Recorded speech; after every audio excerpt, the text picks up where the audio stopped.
Rodríguez. Here's Rodríguez. Onto that left foot. Oh, yes! Alvaro Pereira hit by James! Oh, what a goal! One of the greats! Colombia and the star of the tournament, James Rodríguez. The 2014 World Cup in Brazil unfolds on a vibrant stage. Familiar powerhouses vie for glory. But then, a young midfielder with a mop of dark hair and a left boot of fire emerges from the shadows. James Rodríguez. Goals seemed effortless. Defenders were left in his wake, dazzled by his skill. James wasn't just playing, he was electrifying the tournament. But little did the world know that the dazzling display was just the prelude to a story that no one saw coming. This is the story of the World Cup top scorer who seemingly disappeared overnight. Born on July 2nd, 1991 in Cúcuta, Colombia, James inherited his passion for the beautiful game from his father, Wilson James Rodríguez Bedoya, who was a former footballer himself.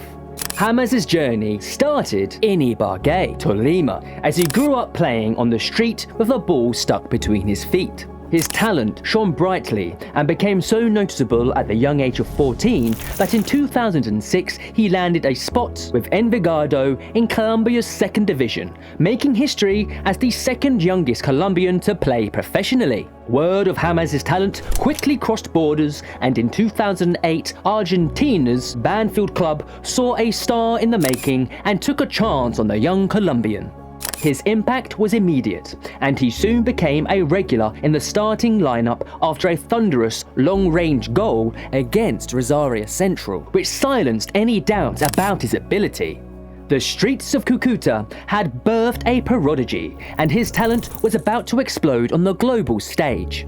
James Rodríguez's move to FC Porto in 2010 was a game-changer. He transformed into a scoring machine, which included a stunning hat-trick in the 2011 Taça de Portugal final. But his talent wasn't limited to goals. He became an assist maestro, weaving magic on the pitch. The result? A trophy cabinet overflowing, the Europa Cup, the League title, and the League Cup. Individual accolades followed, with James being crowned as the Young Player of the Year and also awarded the coveted Portuguese Golden Ball, all at the young age of 20. A big money move was inevitable at this point, and AS Monaco made the first move by shelling out 45 million euros for James Rodríguez, making him the most expensive Colombian player at that time of the transfer. His first season at Monaco wasn't decorated with trophies, but his impressive performances were undeniable, as he helped Monaco qualify for the Champions League and even earned a spot in League One's best 11 whilst leading the league in assists. These impressive performances secured him a coveted spot in the Colombian national team for the upcoming 2014 World Cup. Now, on to the big moment. The 2014 World Cup arrived, and James Rodríguez is no longer a rising star, he was a supernova. The crowd roared as he unleashed a wonder volley against Uruguay in the round of 16. It was a moment of pure enchantment, a direct hit so precise and so powerful that it stunned everybody in an instant. The resounding cheer that came from the Maracana Stadium was a testament to the goal's genius.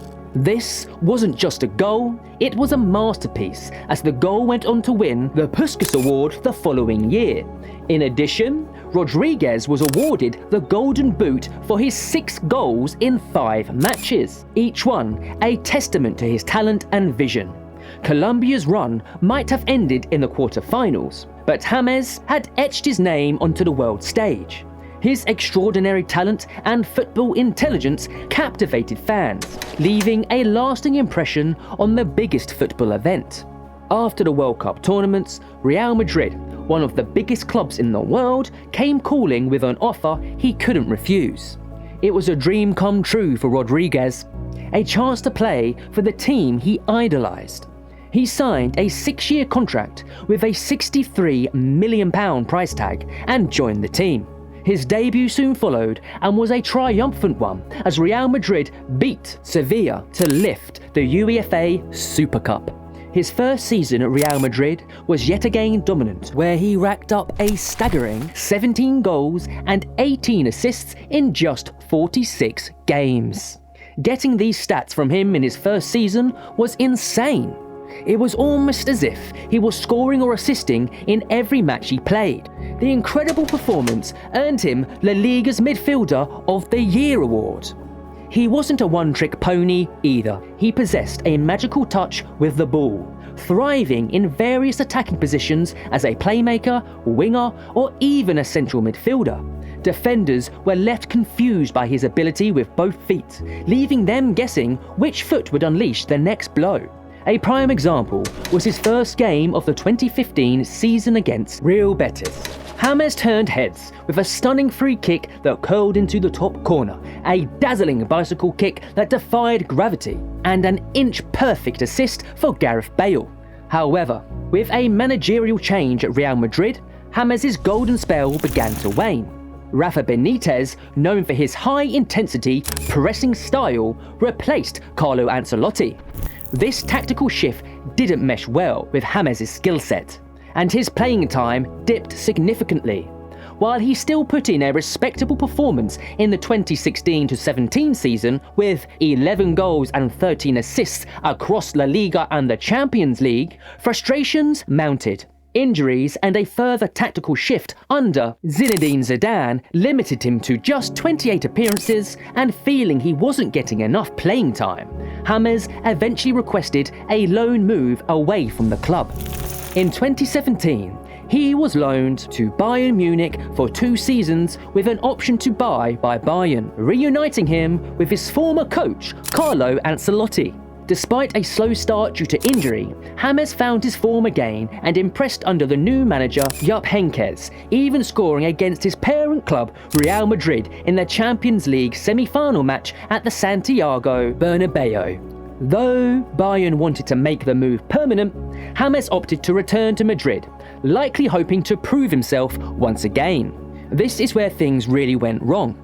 James's last season at Real Madrid was a disaster. Zidane rarely included him in the squad, and this lack of playing time, coupled with Real Madrid winning another La Liga title, made it clear James wasn't part of Zidane's plans.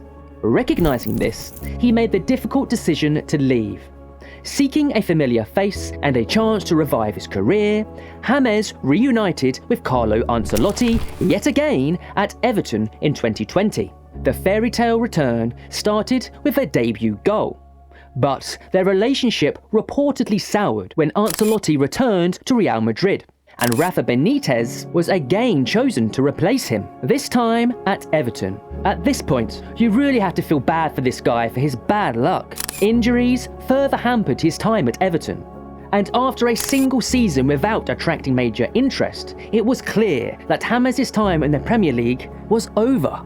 At this point, no big team was ready to sign him, as he wasn't at his top level anymore, and he was struggling to stay fit. But James Rodríguez wasn't done, and he joined the Qatar side, Al Rayyan, in September 2021. However, this was not a successful spell either, and his contract with the Qatar club was mutually terminated a year later in September 2022. He then went on to join Olympiacos in Greece, but frustrating injuries were a recurring theme here, and by April 2023, his stint at the club was cut short yet again. Undeterred, James landed Sao Paulo in July 2023, chasing a revival of his career on Brazil's biggest stage, where he continues to play to this day. James Rodríguez's story is a captivating blend of brilliance and mystery. He soared to unimaginable heights, captivating the world with his audacious skills. With 122 goals and 150 assists in 475 appearances, his talent is undeniable. Yet, a lingering question hangs in the air. What if? The meteoric rise and the subsequent fall leaves fans wondering, was the 2014 World Cup the peak of a phenomenal career? or a glimpse of a player who could have been even greater?